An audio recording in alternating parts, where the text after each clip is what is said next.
Hello, and welcome back to another Money Minute episode with yours truly, Jessica Morehouse. Thanks for coming back to the show. I know it's a bit later than I usually put out these episodes, but it's because pretty much every Friday, Trudeau makes an announcement about what's going on with different benefits and COVID-19, and I wanted to wait until all that was done so I can be current and actually give you the real information and not be out of date by the time I put this episode out. So if you've been paying attention to the news, you will already know that, excitingly, the Canada Emergency Response Benefit has been expanded, so it will make more people eligible, because I know a lot of people complained that the criteria was a bit too strict, which totally agree.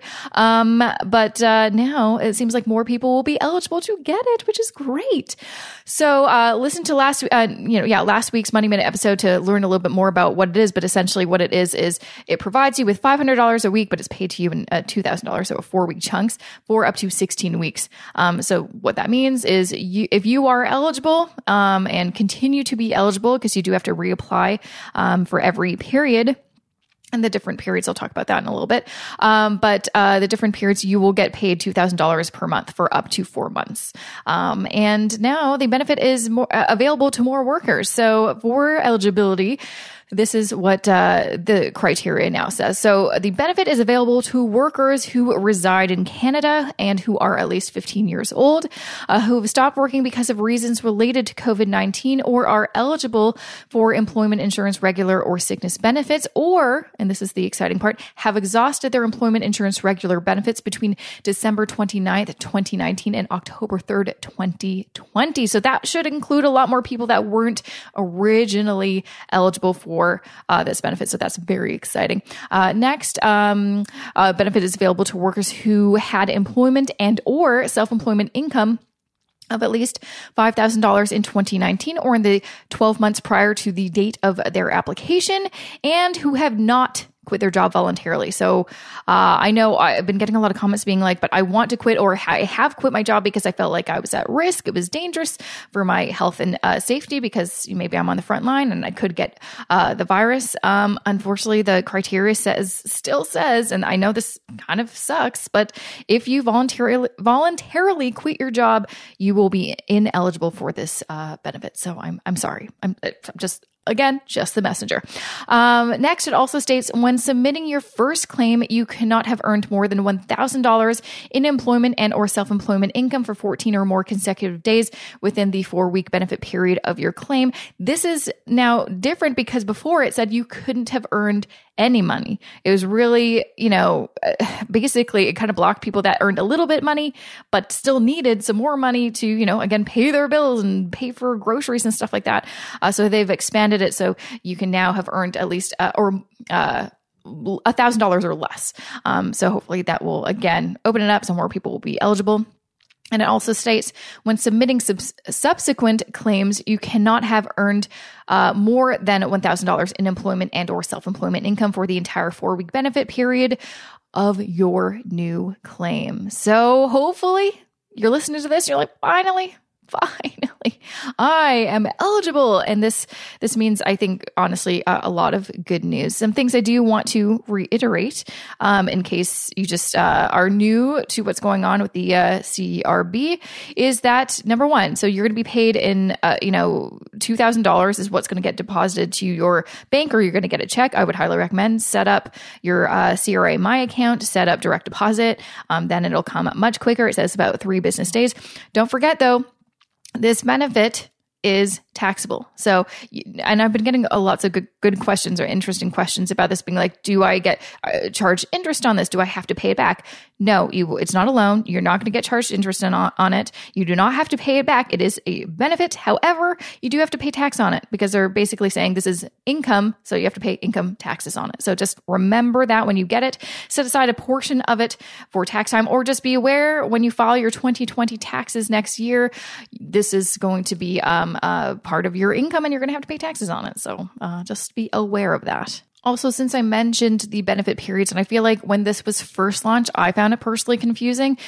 There's like three, for me, because I've done so much research on this topic, there's like three different web pages on Canada.ca that have similar information. Some of them elaborate more than other pages about the CERB, which is so freaking annoying. So for me, there's this, I'm going to include the URLs in the description of this podcast so you can look at them all. It's just like super annoying. But anyways, one page, because there's like two pages that don't mention the period dates. This one page does. So in case you're wondering, what are these period dates? What are the dates in which I can apply for CERB or get the benefit for CERB? And remember, there are 7 different periods that you could apply for, but you can only get 4. Does that make sense? I think so, right? There's up to 7, but you can only get 4. So the period dates are between March 15th to April 11th, April 12th to May 9th, May 10th to June 6th, June 7th to July 4th, July 5th to August 1st, August 2nd to August 29th, and August 30th to September 26th. It also states on this page, where I feel like it doesn't stay on this other page, about that $1,000, you cannot earn more than $1,000 in order to be eligible. It does say before taxes. So I don't know why it doesn't state that on the other pages. They should all be consistent, but they are not. So this is why there's a ton of confusion, and it's very frustrating. That goes also for the, you didn't earn, or you did earn rather, a minimum of $5,000 either in 2019 or the last 12 months. Again, that is before taxes, just so you know. One of those web pages that I do keep on referring people to is there's this questions and answers on the Canada Emergency Response Benefit page, and it has a bunch of Q&As. Like, they keep on updating it because people keep on asking them, hey, I have a question, and they keep on updating it. So most likely, if you have a question, it will be answered on this page. You can find it at, I'm sorry, this is a long URL. Again, I'm going to include it in the description of this one, this episode. So canada.ca/en/services/benefits/EI/CERB-application/questions.html. I know, that's so gross. You're not going to remember that. I'm not going to remember that. Don't worry. Again, the URL is going to be in the description here. Okay, what else? He mentioned in his briefing today that the Canada Emergency Response Benefit, over 7.5 million payments have been made. Oh, wow. That's a lot of people getting this benefit, and I'm sure it's going to help a lot of people. That's crazy.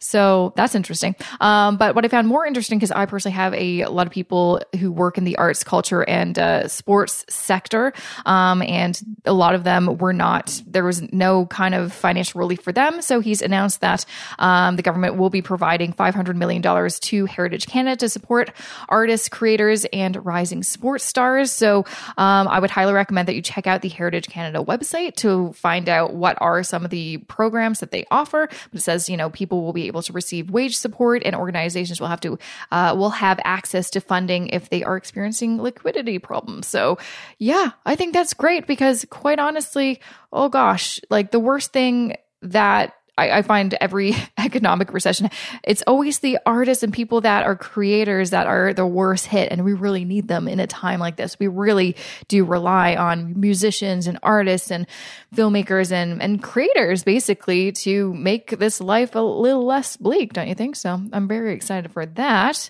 And of course, there's more information about other kind of things, more industry-based, more that I'm not really going to get into in this, because I don't think you probably are super interested in. But there's a lot of great articles. I'm reading this one that's pretty well written from Maclean's that just got released today. So just Google Trudeau announcement, and check out what are the new things going on. But of course, any kind of really important things that I think you will really want to know, I will of course include in future Money Minute episodes. One thing before I let you go, I'm going to take next week off from the podcast. That's right. I just need a minute to kind of figure out what I want to do for the rest of the season, and what the rest of the season really looks like. Quite honestly, I typically, am putting out episodes every single Wednesday with a new guest up until, basically from mid-January to early June. I think we may be changing this up a little bit. I think I might actually go longer. So this is actually good news. So I may be even going through the summer. It really depends on how locked down we are. And because I know the podcasts are very important right now because people have time to listen. So I'm going to take next week off because I just need a beat. I need to take a beat, take a little break, and just also kind of make a new list of guests and topics that I want to talk about because things are changing so much. So that's why there won't be a new episode next Wednesday. I may have another Money Minute episode Friday, most likely, there's just always so much more news and announcements I think are important to share and talk about. So I'll probably have that. But then hopefully the following week, I will have more guests and interviews. Also, let me know what you want to see on the podcast. I know you've been great at telling me, but let me know if you have a specific guest in mind, if you have a specific topic you want me to talk about, let me know. Cause I'm trying to figure out what do you want to hear right now? That's very important to me and I'm sure very important to you. So let me know. Okay. So that is it for me. Also, I don't think I mentioned this to you, just in case you don't know, I've got a Facebook group. If you want to join us and want some online community, want a place where you can ask your questions, get some opinions with some very nice people, join us in the Facebook group, jessicamoorhouse.com/Facebook group or facebook.com/groups/moneylifebalance is where you can find that. Hope to see you in there. But otherwise, that's it for me. I will see you possibly next week for a Money Minute episode, if not the following week. Thanks again for listening and supporting me. I really, really appreciate it. Have a good rest of this day, Friday, and have a good weekend. Okay? All right. See ya.